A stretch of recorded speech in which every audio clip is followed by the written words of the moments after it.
திமுகவினர் எங்கெல்லாம் மேயராக இருக்கிறார்களோ அங்கெல்லாம் ஊழல் நடைபெறுவதாக குற்றம் சாட்டியுள்ள எடப்பாடி பழனிசாமி, குப்பைக்கு வரி போட்ட ஒரே அரசாங்கம் ஸ்டாலின் மாடல் அரசாங்கம் எனவும், திமுக ஆட்சியில் வாழ்வா சாவா என்ற போராட்டத்திலேயே மக்கள் வாழ்ந்து கொண்டிருப்பதாகவும் கடிந்துரைத்துள்ளார்.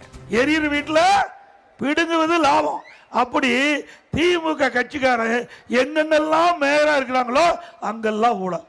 கோயம்புத்தூர் எடுத்துங்க, அங்க இருக்கிற மேயர் அங்க இருக்கிற கவுன்சிலருக்கு பங்கு பிரிக்கிறதுல பிரச்சனை மாத்தி இருக்கிறாங்க.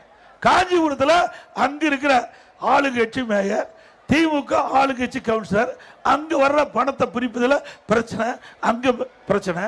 திருநெல்வேலி அங்க இருக்கிற மாநகராட்சி, அங்க இருக்கிற கவுன்சிலர் திமுக கவுன்சிலர் திமுக மேயர் மீது நம்பிக்கையா தீர்மானம் கொடுறாங்க, அங்க பிரச்சனை.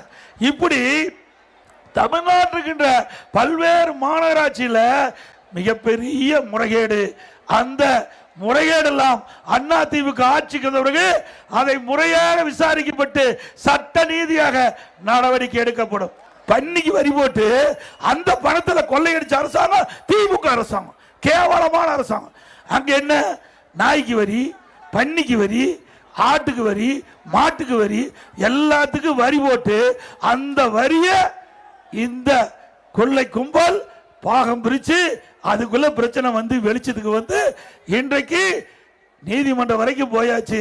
மீண்டும் அண்ணா திமுக ஆட்சிக்கு வந்த பிறகு இதையெல்லாம் முறையாக விசாரிக்கப்பட்டு யாரெல்லாம் இந்த மாநகராட்சியில, இந்த மதுரை மாநகராட்சியில, தமிழ்நாட்டுக்கு அனைத்து மாநகராட்சியிலும் நடைபெற்ற அந்த ஊழல்கள் முறைகள் கண்டுபிடிக்கப்பட்டு சம்பந்தப்பட்டவர்கள் தவறு செய்தால் சட்ட நீதியாக அதிமுக அரசு அமைந்த பிறகு நடவடிக்கை எடுக்கப்படும்.